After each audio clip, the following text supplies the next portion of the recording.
Hello, everyone. You know what time it is. It's that time again. It is time to wine with Wanda. Thank you for tuning in for episode 9 of my Instagram live series. It's been such a fun journey, and I thank you all so much for supporting it. I am so excited about today's guest, Frescobaldi.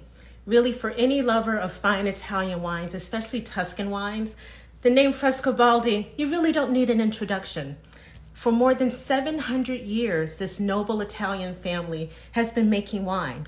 Think about it. They've been making wine longer than the United States has even been a country. Frescobaldi produces wine at their various estates that express the beauty and diversity of Tuscan wines. But today we're going to focus on wines that Frescobaldi produces at Tenuta Luce and Montalcino. I'm so honored that Marchese Lamberto Frescobaldi will be joining us later in this conversation. And during our chat, we're going to taste 2 of their wines. Luce 2017.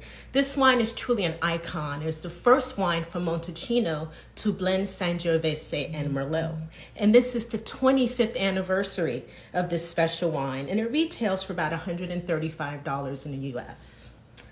We're also going to taste Luce Brunello de Montalcino, and you know I love Brunello, 100% Sangiovese, and this retails for about $155. So through the magic of technology, let's see if we can get Marchese Frescobaldi on the line. This is always the fun part, the anticipation. And let's see if it works. I see a lot of Luce lovers already commenting. Marchese! I'm here. Hello, how are you? I'm good. How are you doing? I miss so much not coming to US. It's been such a long time.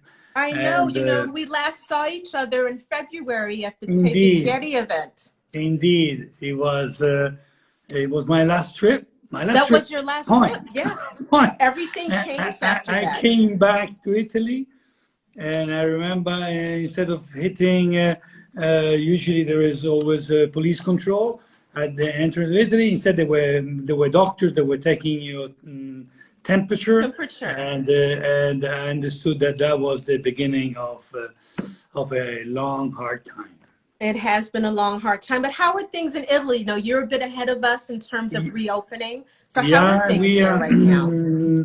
Today actually is an important day because now beginning today we can now travel through the regions, so going from Tuscany to other regions. In the last couple of weeks we have had the opportunity also now to move through Tuscany, so jump on a car and go to the seaside per day. Of course, social distances are very important yet. Of course. We have to use, how you say that? The mask. The mask. And, but now since today, we also can travel through to some other countries of Europe that have done some agreements. And overall, the situation is much, much better and things are recovering. And so we can hopefully say that things are a little bit behind our shoulders. Yes, I hope so for all of us. And I look forward to the day you're back in New York. But you know what, the beautiful thing about this technology is we can stay connected.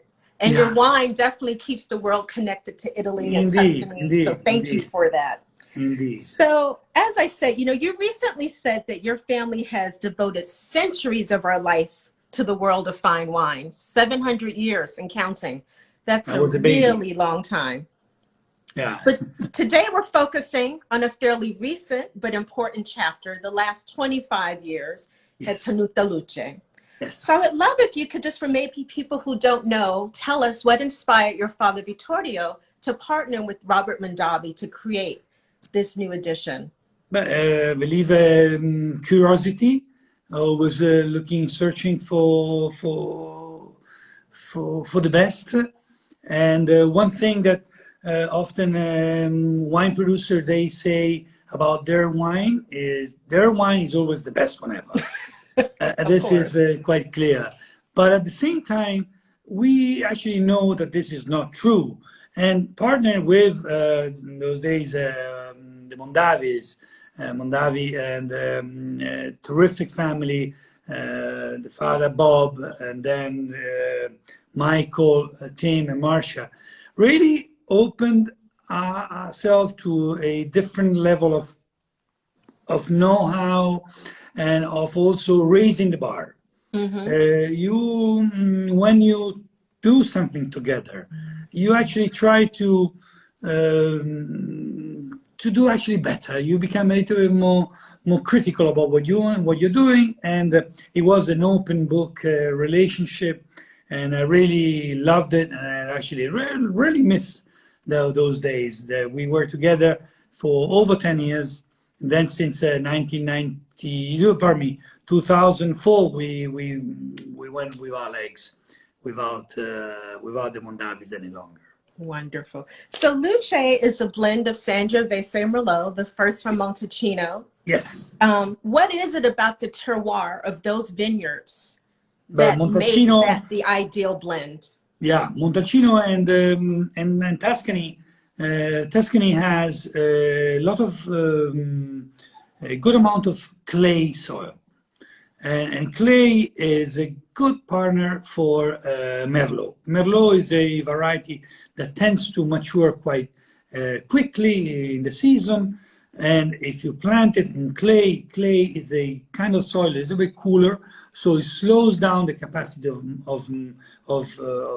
ripening, and so you are able to pick this Merlot later in the season that has not only a level of alcohol, high level of alcohol, but also has great complexity. So Merlot, planted in Montalcino, that was planted in the 70s by a French company, did terrifically well. And then also Montalcino, there is Sangiovese. Sangiovese, instead more in the schist soil, the more well-drained clay soil, rocky soil. There Sangiovese does terrifically well. So it came out very nicely to do this blend back with vintage 1993. That was the first Luce we ever did. And since then, a blend of 50-50 between these two varieties came out Luce, and now we are 25 years. 25. And I love the name Luce, which means light. And I know on the bottle for the 25th anniversary, you have a beautiful inscription that maybe explains a bit of that. So would you read that to us, perhaps? Yes. Shall I open the bottle myself? Yes, please. And then, so pretty much I can read it both in Italian and in English. Okay. And then, so qui c'è la memoria della vigna e del lavoro. That means here there is the memory of the vineyard and the work of the people. Della terra e del sole, of the earth and the sun. Earth is very important, and the sun is indeed very important, and we also have this beautiful sun. Beautiful. Dell'ascolto del tempo, the listening of time, because I think that a good agronomist, a good winemaker, also has this ability of listening at the time, and you don't have to speed up things. You have one harvest a year, and you have to take your time to do things at the best, at the right time, in the best quality way. So, dell'ascolto del tempo e del canto delle stagioni, and the singing of the seasons. Because every season has its own sing, and you have to be in balance with the season itself.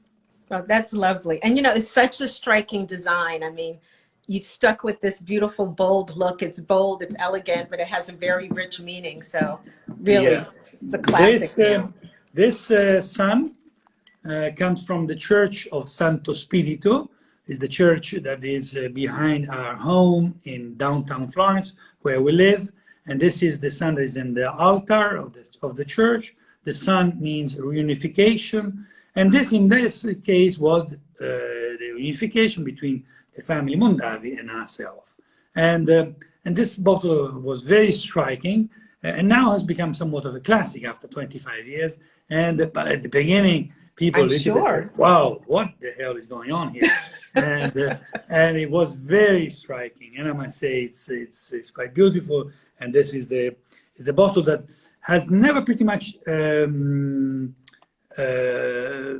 changed what was the image, and because it's very important also to give continuity at a project. Of course.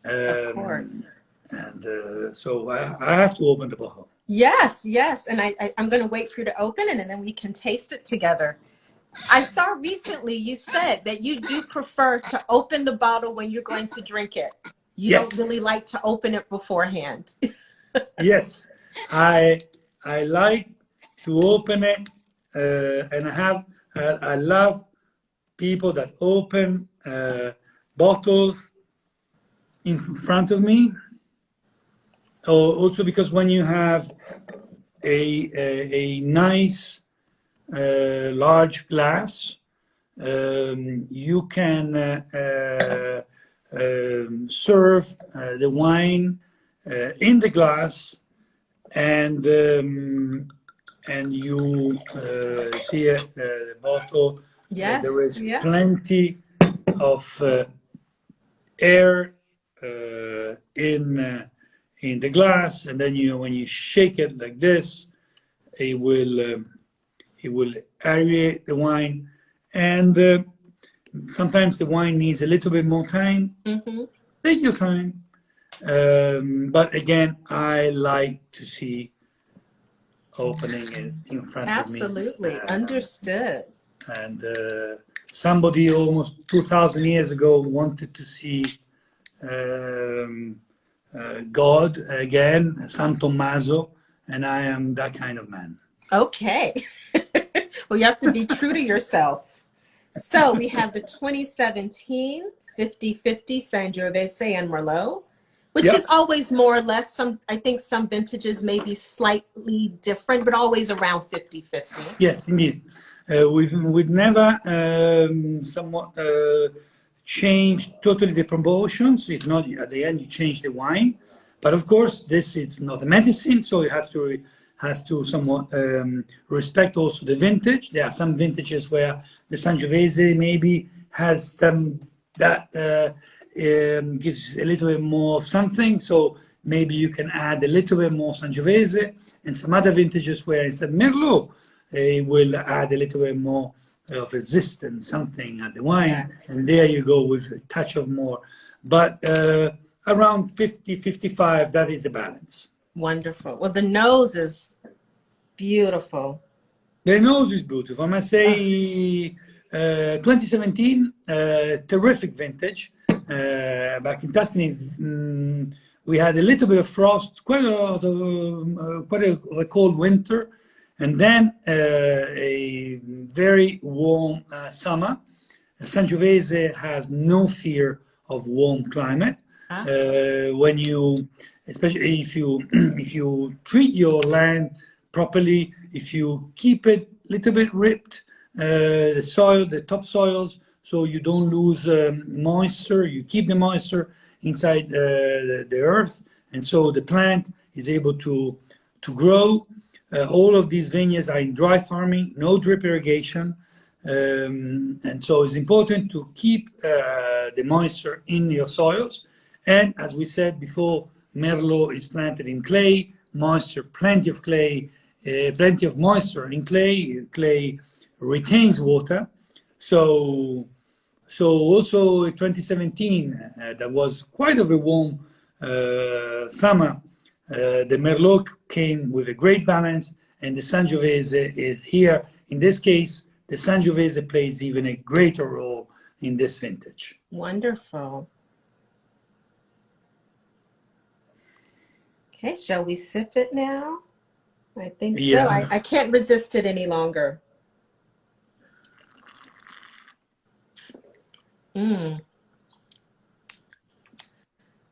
Structure, but round and luscious. You get that roundness and that body from the Merlot, and it's just melding so elegantly with that structure, kind of linear quality of the Sangiovese. It's also very rich. Oh, fairly. It's just opened. Wow. Just open. Yes, just open. And it's funny say that when time of harvest and you start tasting your wines in your from the vat in October and November, you already picked what is the best wine. So the best wine is not a question of waiting. The best wine is great 1 month after harvest, and it's going to be terrific also after 5 years, 10 years, 20 years. It's a question, then it becomes very, very personal, because there are some people that they like more of those aromas that come with aging, so that leathery, that earthiness comes with aging. Myself, I'm a little bit naughty. I like very young wines, and I'm naughty because sometimes people say, you know, how beautiful it is to open a bottle that's 20 years old. Yes, it's beautiful, but I'm naughty in the sense that I'm always looking at the future and what is coming from in the near future. So I'm always excited to open the newly bottle to show how beautiful it is. I agree with you. I think so often I just tell people, if you can, buy a few bottles, one to enjoy now, because I think now wines are released to be enjoyed now. And then later on, taste it a few years down the line to see how it develops. But I'm kind of like you. I like to enjoy it when the bottle's here. Go for it. What do you like to eat with this? Do you have any favorite pairings? But, I love to eat it with meat. I'm a great fan of meat, steak, of course. Of course. But I also love pork chop, as is made in US. Now it's a little bit out of fashion. You see less and less pork chop in restaurants, but those pork chop that were the thick ones, this thick, how you guys do it, I think is unbeatable, and is one of my favorite dish. With this, is a great combination, but also it's a great combination with any food, because I'm not so picky. There are some people that they tend to give you recipes about how you should match certain wines with certain food. I think that is a little bit out of fashion these days, with the world opening up, with season that here we're going to summer. The south hemisphere is going into winter. So the world is totally different these days, since it was only 50 plus years ago. So, and also there is much more people that have been traveling around the world, that they take taste from around the world, that they try to match them with some local dishes. So I think that there is a great creativity. The important thing, and one day, Wanda, I'm gonna do it. I'm gonna write on the bottle, "It's strictly forbidden to drink this bottle alone." So you always have to be, no matter what is your food, you have to be with somebody. I agree. So thanks to you, I'm not drinking alone right now. So thank you very much. Actually, I drank too much of my glass, and I'm going to pour a little bit more. I'm going to show the bottle again for anyone who's just tuning in. This beautiful Luce 2017. It's the 25th anniversary bottle. It's $135 in the US. And I'm just going to savor this wine all day long. I don't know if I'm going to get any other work done today. Don't need that. Are we also going to taste the Brunello together? Do you have the Brunello with you? I have the bottle. Okay. You have already opened your bottle? Yes. I'll wait for you to open it. But, another stunning design. Stunning design. Really beautiful. So here from 2017, we are now opening the Brunello di Luce. So vintage 2015. And which was a This is great year. great. Yeah. It's a #1 vintage in Montalcino. This is the current Brunello, Okay. because the Brunello must age in your cellar at least 5 years after harvest. So you add 5 to the harvest and you understand when the wine is released. So 2015 plus 5, here we are in 2020. It's going to be an year we won't forget very easily. That's for sure. That's for sure. And here we are with 2015. It's the cellar in perfect. These are, I must say, very, very nice, good corks. They are all selected one by one. We try to be very, very careful on the selection of the cork. Absolutely. Because as much as we cannot control every single cork, we are. This is something that we never are picking on how much we're paying the cork to our suppliers. Let's hope that nobody's of them is connected here right now. They're going to double your prices now. Exactly. And so on the cork itself, there is written the vintage on. Yes. So also this too gives an insurance also at the client that opens the bottle. You can see it from the cork itself. And so the Brunello is 100% Sangiovese by law. No other varieties are admitted. This first vintage of Brunello Luce, 2003. 2003. 2003. So about 10 years after the project started. Yes, started with the 10 years after. And we're really, again, striking bottle. This was designed by a young guy and young gentleman that never designed a bottle. So we asked, I remember those days, to a couple of people. One was a very classic man that knew how was a man or a designer to design the bottle. Another one was this young guy that he actually did this crazy bottle. And I must say that when we saw this bottle, we said, wow, this is a message. And we went for it. So this is engraved. So the bottle is engraved. Beautiful texture on the bottle. Yeah. And this has been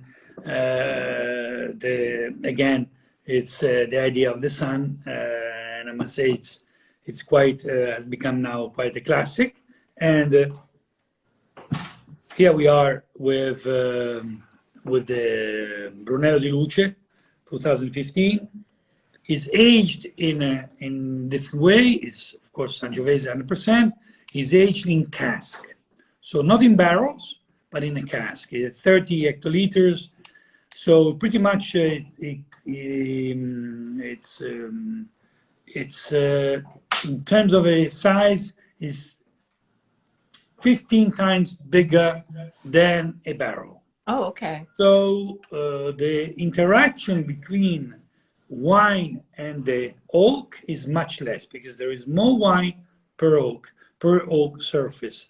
So the wine is much less affected by the oak, so it's much more respectful. Also because Sangiovese is a very, very delicate variety. It doesn't want extra too much oak. If not, it's going to cover. It overwhelms it completely. Overwhelms it. You loses the finesse. At the end, you are tasting the oak supplier, and you're not tasting the wine. So this is not what we want.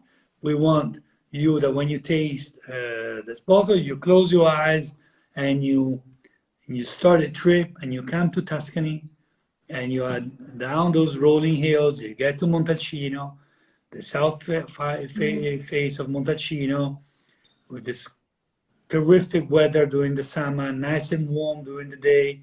dry, and then at night a little small sweater because at night it cools down, and there you are lying out at the sun with some friends and a piece of cheese, and that it can be any place. Yeah. You can be also in Wyoming, you can be in Ohio. You close your eyes, and there you are again in Montalcino. You nailed it. I always say one of the beautiful things about wine, which you've described so beautifully, it's not just a beverage. It does transport us, you know, to memories, to places, to people. Indeed. And there's a lot of power in Indeed. This glass. This is power and finesse. Yes. So the grapes, these Sangiovese grapes, are these a specific vineyard exclusively for the Brunello? This is a single vineyard. That is on the highest part of the estate, so is a vineyard selection. Actually, we're using 3/3 of this vineyard, and a very, very well-drained rocky soil. The plants a little bit, they struggle during the summer. They do small clusters. Very nice loose between one berry and the other one. So if we get some rainfall, then the cluster is gonna nice and dry up again. The water will evaporate, and it matures slowly. And then we pick it, and we have small boxes. Goes to the cellar. We goes on the sorting table. Every berry is sorted by careful hands, and then there we go on a concrete vat that has this ability to when the fermentation goes on, then at the end of the fermentation, the temperature cools down the temperature naturally, but it cools down very naturally, very slowly. And then we go to the cask, and then there we are waiting, and here we are after 5 years. Yeah. Well, you know what's great about it? It still has great freshness and energy. By Brunello standards, it's still very young, but it's very drinkable and very approachable, and you can definitely see the structure there to age. It's this is a young, really beautiful young Luce Brunello that can only become more complex, but I really like it. Yeah, I think it's wonderful now. And tonight I'm going to be at home with my two of my kids and my wife, and these two bottles are going to be empty later this evening. Perfect. Yes, I'm going to have dinner with my special someone later, and we're going to drink these also. So we'll raise a toast to you later. Raise a toast, indeed. So Marchese, I know you have a great sense of humor. You know, I've watched some of your other videos. I've seen you in person at events. So I like to have a little fun with my guests because, yes, wine is serious and it's important, but it's fun. We should enjoy it. So I always ask people to whine a little bit. Is there a little pet peeve, something about the wine industry, a trend or misconception that drives you crazy, and you just want to let people know, stop, basta. So this is your moment. This is my moment. Often people, when they talk about Brunello, they look at, remember when I present Brunello, they look at me and they say, Sangiovese Grosso. Because Brunello, often people say Sangiovese Grosso. Mm-hmm. And for many, many years, I always said, no, look, Sangiovese Grosso, not really. It's not true. It's Sangiovese, actually, we're looking for smaller berries because we're looking for the quality that is the components that are on the skin, not on the juice. The juice is actually white. So the juice is pointless. The aromas, everything is in the skin. And people really don't, and I said this for like for 20 years of my life, I've been for 30 years, I don't know what, saying no. It's Sangiovese is actually the great thing. Is Sangiovese piccolo, not grosso. And people really now don't really get that, and then so they look at me again, Sangiovese grosso, and at that moment I said, okay, yes, Sangiovese grosso. Fine, but it's not true. It's not true. You cannot do great wine with, for example, the eatable grapes, that they are big. Those are nice to eat, but they are not suited to make great wine, because a great wine, the quality for a great red wine is in the skin. It's a matter of fact that there are some places, think at Burgundy, with Pinot Noir, where they do what they say in French, they call it saigner. English, they say bleeding. In Italian, salasso. That means that you are draining out some liquid to have more skin per liquid. So you have more complex wine. So you understand how is important the skin. So Sangiovese, piccolo, small, not Sangiovese grosso. All right. You know, that's the first time I've heard that clarification. So thank you. Thank you. Well, I want to show the two bottles again. Again, we had the Luce 2017, the Luce Brunello 2015, 135 for the Luce, 155 for the Brunello. And Marchese, just thank you so much for your time. You know, I love the fact that so many of the winemakers are embracing this new technology. We've all had to adjust during these days, and I really enjoyed watching you online, and just so honored that you joined me today. It has been my great pleasure, but I hope I can go back to the old technology and buy an air ticket. I hope so too. I miss Italy as well. Okay. Okay, cheers. Stay safe. Cheers. Bye-bye. Take